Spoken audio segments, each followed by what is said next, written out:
It was in 190 AD, with the mad Emperor Commodus, that it all started to fall apart.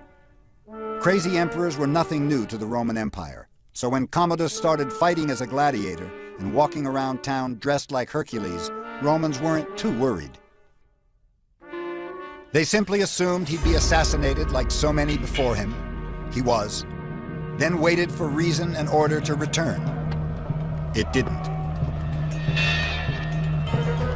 Civil war broke out as legion fought legion, each trying to install its general as emperor. Anarchy grew. Romans yearned for one of the great emperors of the past to take control. A Julius Caesar, an Augustus, a Hadrian. Instead, they got the likes of Elagabalus, proclaimed emperor by the 3rd Legion on May 16th, 218 AD. Elagabalus was a 14-year-old transvestite from Syria, brought up to worship the sun. At 17, he married a male charioteer named Hierocles, who publicly whipped him. It wasn't the only bizarre ceremony to invade the imperial court. In honor of the sun, Elagabalus sometimes walked backwards through the city, carrying a large black stone. Romans looked on, stupefied. When he finally announced he wanted to be castrated, it was the last straw. His own palace guard killed him as he sat on the toilet, then threw his body in the Tiber.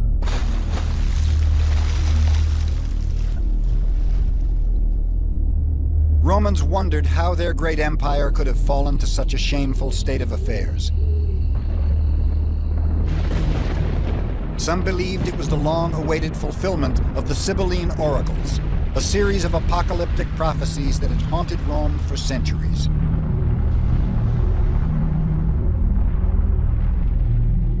And on thee one day shall come, O haughty Rome, a deserved blow from heaven. You will be plundered and destroyed, and with wailing and gnashing of teeth you will pay.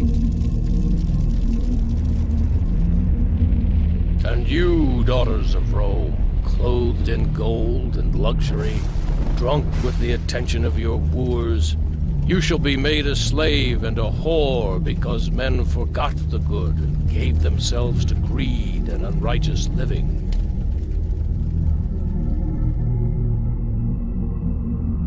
But there was nothing mystical about the chaos of the 3rd century. Quite simply, the empire had become unmanageable. Emperors could no longer cope with the monster Rome had become. We tend to get a picture of Rome, particularly through the movies, as being dominated by a bunch of kooks. Yes, Nero was disturbed. Yes, Caligula was an extremely unpleasant person to be around, and Commodus liked being a gladiator and a beast hunter. Elagabalus liked dressing up in funny clothes and dancing around his pet rock.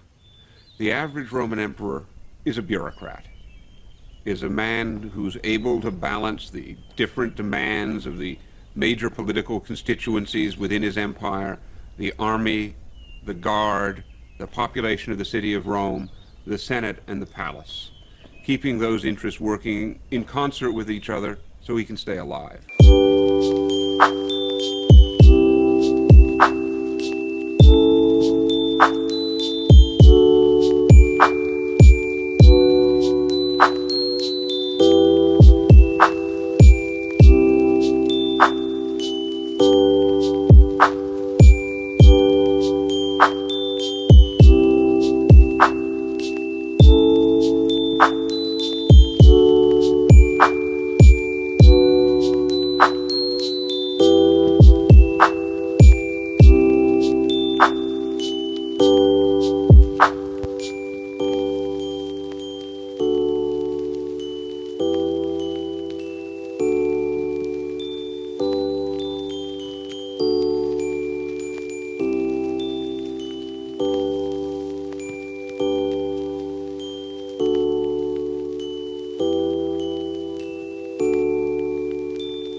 Like millions of poor Romans, he lived on welfare handouts of grain and mindless distraction, lots of it. The proletariat are idle, lazy, and devote their whole life to drink, gambling, brothels, shows, and chariot races. Their temple, their dwelling, their meeting place, in fact the center of all their desires, is the Circus Maximus. They talk about nothing else. Ammianus.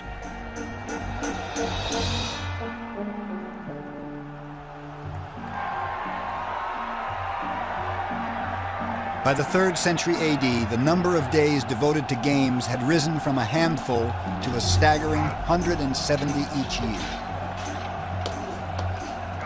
People became obsessed by these games, by watching races, by watching gladiatorial events, by watching whatever it is that was put on for their amusement. I think that often people say that that's what's happening to the modern world. We're more interested in sport, more interested in watching games than we are in working. But I think it puts it in some perspective if you understand how far the Romans went. And we've got a long, long way to go. Being a couch potato now is a lot different than being a Colosseum potato 2,000 years ago. Intent on distracting themselves, most Romans didn't notice the social fabric of their empire shredding all around them. Rome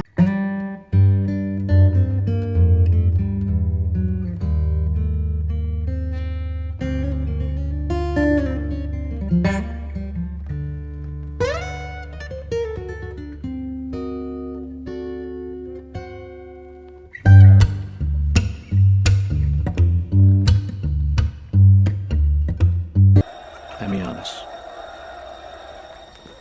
Upper-class Romans could ill afford their disdain. Gaius would die in squalor and oblivion. But his children and grandchildren would never forget how Rome had shut them out. Educated Romans were turning their backs on everything to do with old Rome, not just the poor. The East, ancient, mysterious, and exotic, seemed much more enticing. Wealthy Romans headed off to see the sights of Egypt. The world's first tourist boom had begun. Bored local officials were forced to cater to Roman aristocrats on senatorial junkets. Lucius Memmius, a Roman senator in a position of considerable importance and honor, is sailing up the Nile from Alexandria to see the sights. Receive him in grand style, and see to it that at the usual points, lodgings are prepared and landing facilities completed. Also, provide furniture for the lodgings, the special food for the feeding of the crocodiles, whatever is needed for the labyrinth, offerings, sacrifices, all the usual things. In general, do everything possible to please him. Romans marveled at the wonders of Egypt, and like tourists in centuries to come, scratched graffiti to record their visits. I, Palladius of Hermopolis, a judge, saw and was absolutely amazed. I, Colonel Januarius, was here with my daughter, and we marveled at this place.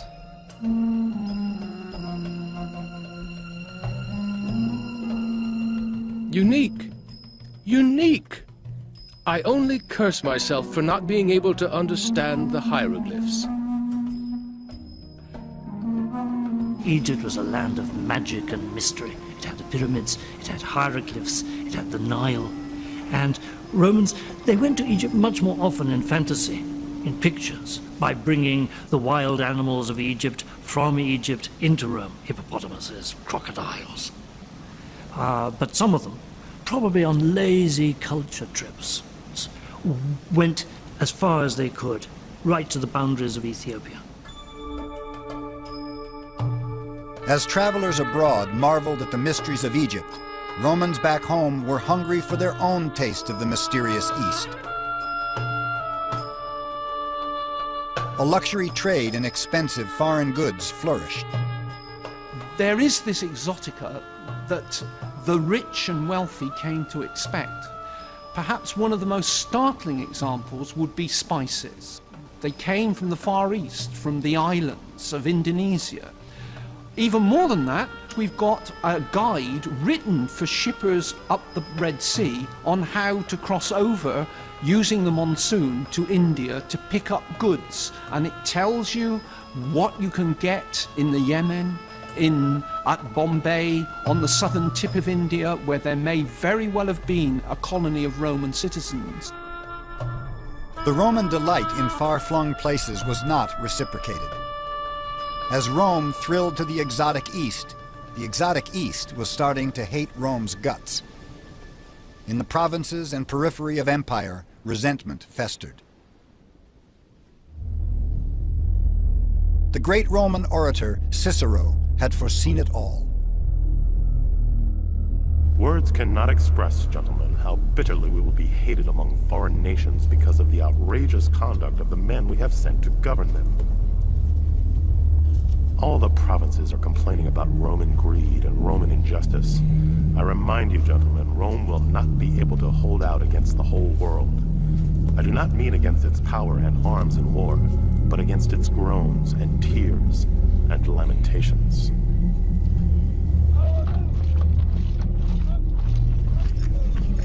From the beginning, Rome had built its empire by conquest and force of arms.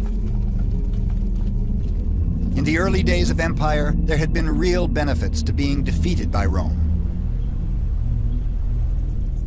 Citizenship, civil rights, trade, and prosperity.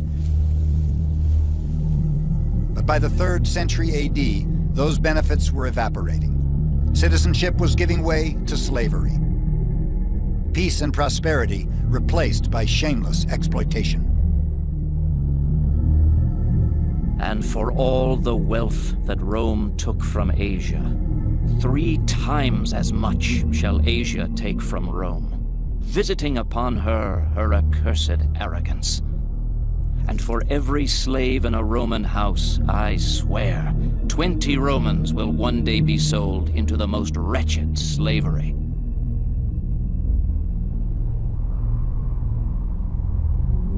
Rome was sitting on a powder keg of poverty and resentment.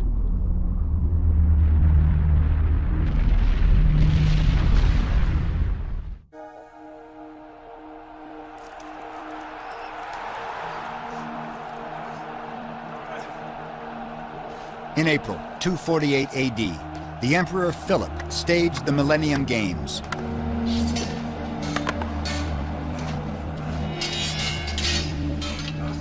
Rome was 1,000 years old and celebrating its birthday in the only way it knew how.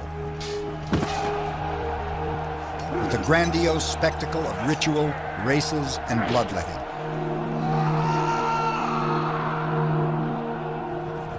As Romans celebrated, barbarian armies hammered the empire's frontiers. Rebellions were breaking out in the provinces.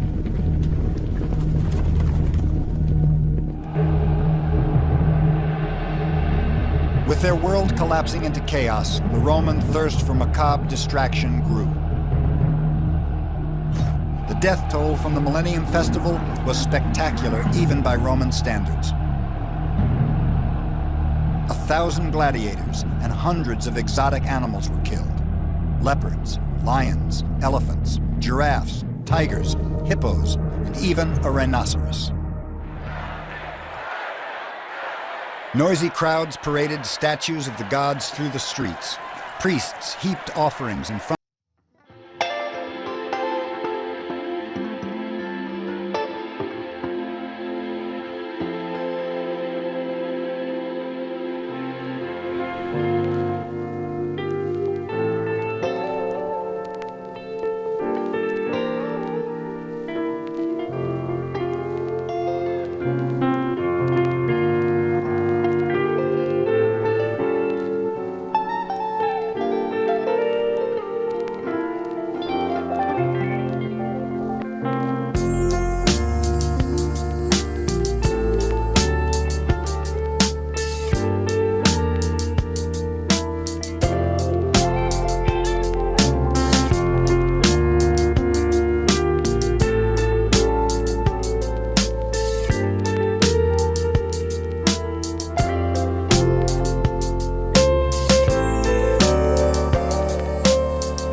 was a furious recruitment drive.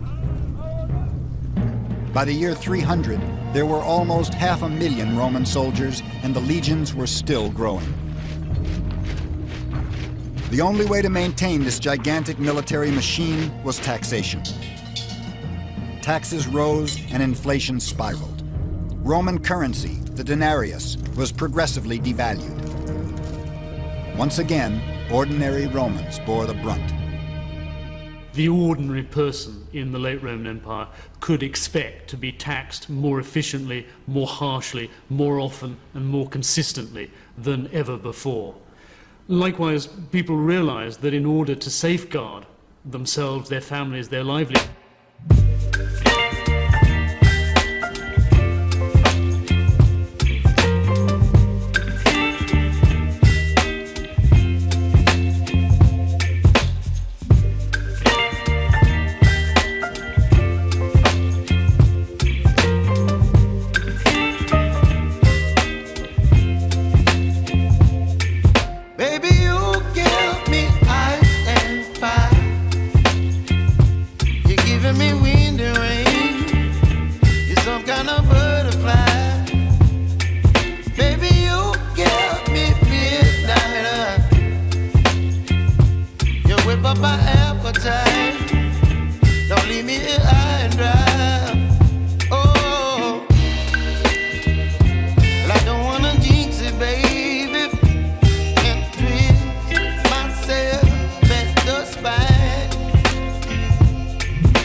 Constantine looked up into the sky. He saw a cross of light that seemed to burn itself into the heavens, and above it the words, "In hoc signo vinces," by this sign.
think he saw himself being guided by the hand of a god. And after all, it's one god who's in charge, just as there's one emperor who's going to be in charge. We're getting rid of this old system of multiple emperors under Diocletian and going back to the system where one man is calling the shots. Christianity resonates with Constantine's view of himself. Under Constantine, Roman unity was reborn, but there wasn't much that was Roman about it. Constantine grew up in the Balkans in Eastern Europe and the imperial city of Trier, Germany. He had no liking for Rome and recognized it had become strategically irrelevant. All the important conflicts in the empire were now along the frontiers to the east and north. So he moved the empire's capital to the ancient city of Byzantium and renamed it after himself, Constantinople. The foundation of Constantinople is, I think, one of the most important moments in the history of the Roman Empire. It's the foundation of New Rome, to use Constantine's name for the city. It marks a political, a cultural, and an economic shift from Italy to the Balkans. The Roman Empire now will be centered not in the west, but in the east. Constantine abandoned the traditional trappings of a Roman emperor and ruled like an oriental sultan from his palace in modern Turkey. His power was absolute. His piety, and some say his vanity, knew no bounds. Pagans were a little more doubtful about Constantine's piety. One pagan story said that Constantine converted to Christianity because, having murdered his son and had his wife suffocated in a hot steam bath, he was desperately in search of a religion that would give him forgiveness.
State forces to expel some people from the church.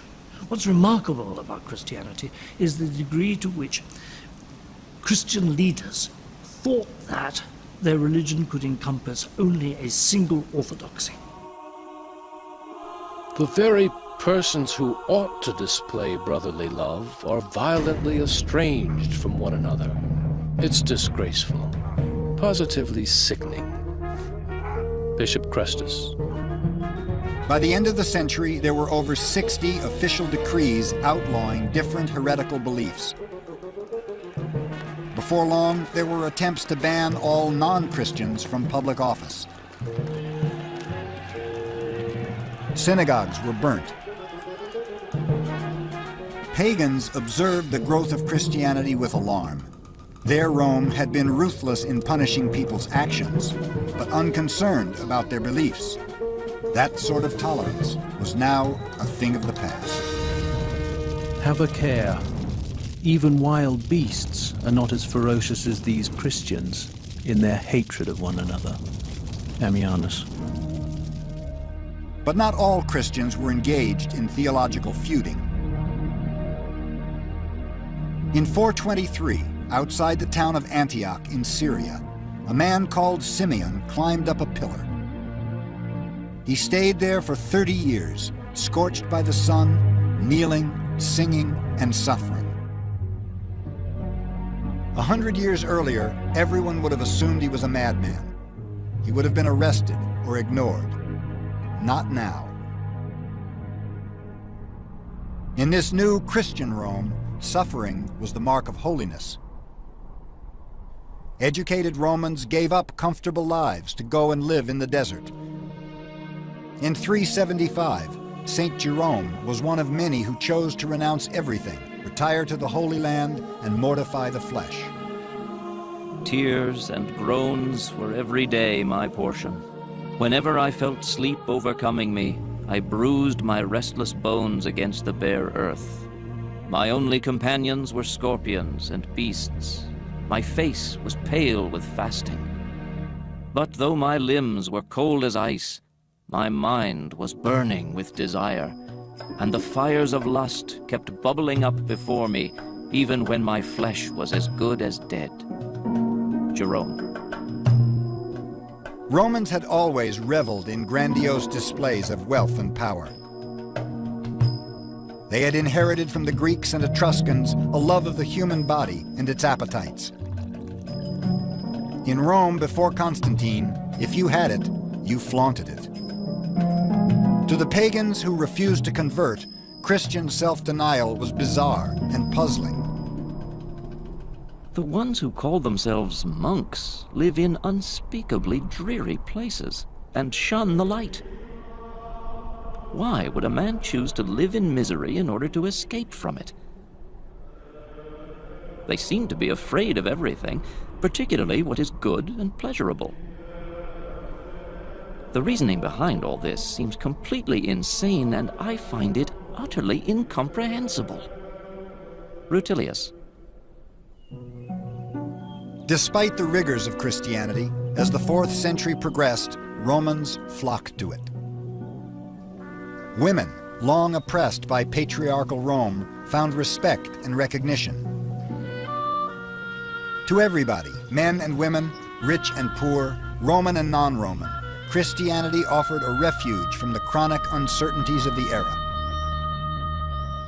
There's no doubt in my mind that Christianity saved the Roman Empire. At the end of the 3rd century, it gave it a new focus for unity, both religiously and ideologically. But Christianity is the glue that sticks the various parts of the Roman Empire together in the centuries after Constantine.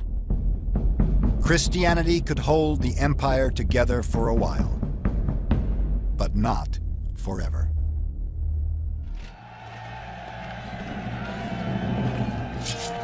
In the year 378 AD at Adrianople in modern Turkey, the Emperor Valens led his army into battle against Goths from Romania.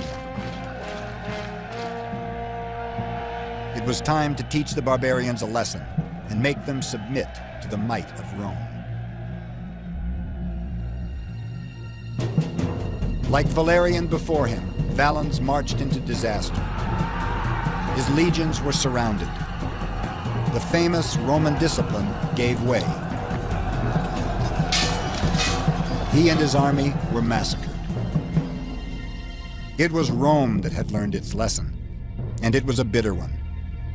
Rome could no longer rule by military might alone. She would have to negotiate with the barbarians. The truth was there were already as many Germanic tribespeople within the ranks of the Roman legions as opposing them. But now they wanted more. If they were good enough to fight Rome's wars, they deserved to share its power. But Romans didn't share power. As beasts from men, as the dumb from those who speak, so the foolish heathen differs from the Roman. Rome stands alone in pride over barbarian lands. Prudentius. That Roman pride was now taking a serious blow. Forced to accommodate the barbarians, Romans began to feel threatened. Intolerance and resentment grew.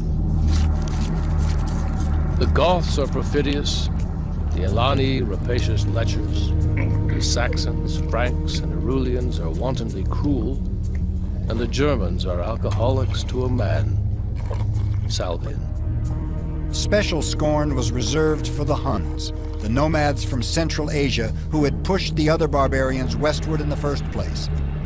They too now appeared on the frontiers of empire. They are so monstrously ugly and misshapen that one might take them for two-legged beasts.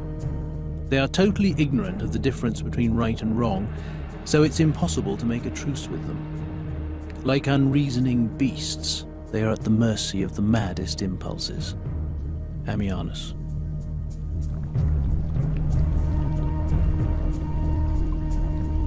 These attitudes didn't bode well for the future of interracial harmony in the empire. For centuries, barbarians had been humiliated and enslaved. They were tired of it. When Alaric, leader of the Goths, settled his people inside the northern frontier, he wanted a dignified coexistence with Rome. Alaric spoke Latin fluently, was well-read, and not about to be dismissed by pompous Romans. We tend to think of the barbarians as a collection of Conan the Barbarian and his buddies coming across the frontier waving their double-handed axes. This is quite far from the truth. By the time the barbarians come across the frontiers, they're beginning to be Romanized. Alaric, who sacked Rome in 410, did so because he was turned down for a job as a Roman general. What these people wanted first and foremost was a place within the empire for themselves, and when they didn't get it, they turned on the government.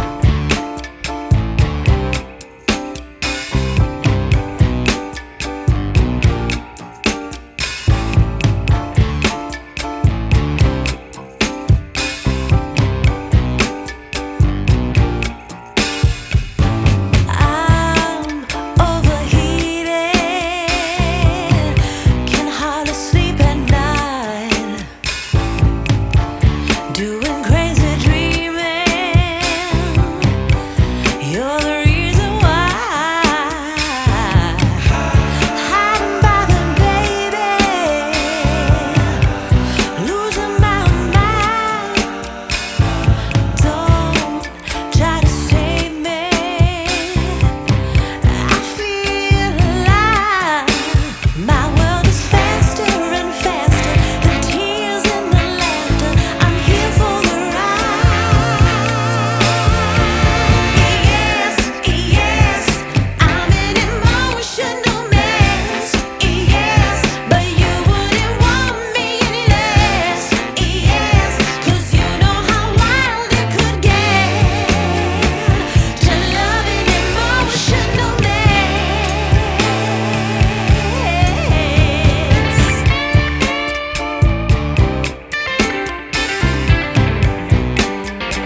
were now sure the apocalypse was at hand. Stories circulated that the mouths of volcanoes were getting bigger, ready for the souls of all the sinners they'd have to receive. Rome was now divided in half. The Eastern Empire remained strong, but as barbarians overran the West, Romans everywhere were terrified the end was at hand. My soul shudders to recount the downfall of our age. The blood of Romans is being shed everywhere from Constantinople to the Alps. Women are raped. The whole empire is being sacked, pillaged, and plundered. Jerome. But apocalyptic visions turned out to be untrue. Not only did the world not end, the barbarians didn't do much raping and plundering either.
There was the good life. It's very wrong to think that the German tribes that were trying to invade the Roman Empire and who eventually bring about its collapse in the West were seeking to destroy it. They weren't. They wanted their piece of the action. They wanted to be part of it.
They sought refuge in the next.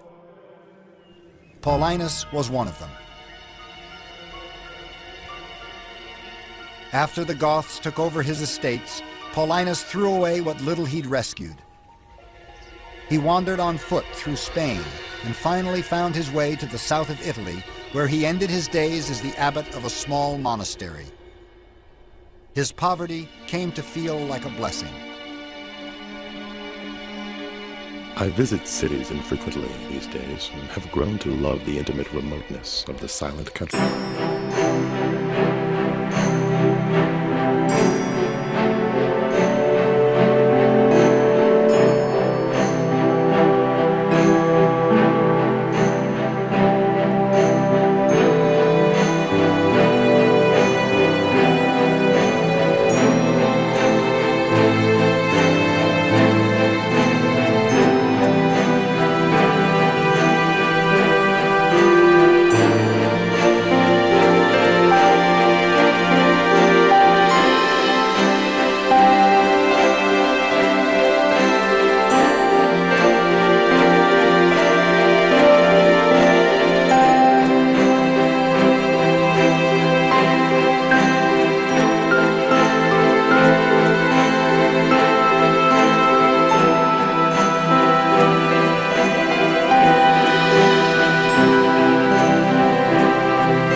Empire is extraordinarily impressive. Conquest, commitment to discipline, to winning, to victory, to war. And in the history of the human race, the creation of large empires has been fundamentally important, even though it's no longer fashionable. The creation of peace, the creation of law, order, the institutions of Senate, the creation of money, democracy, elections, voting, all these, even if some of them are only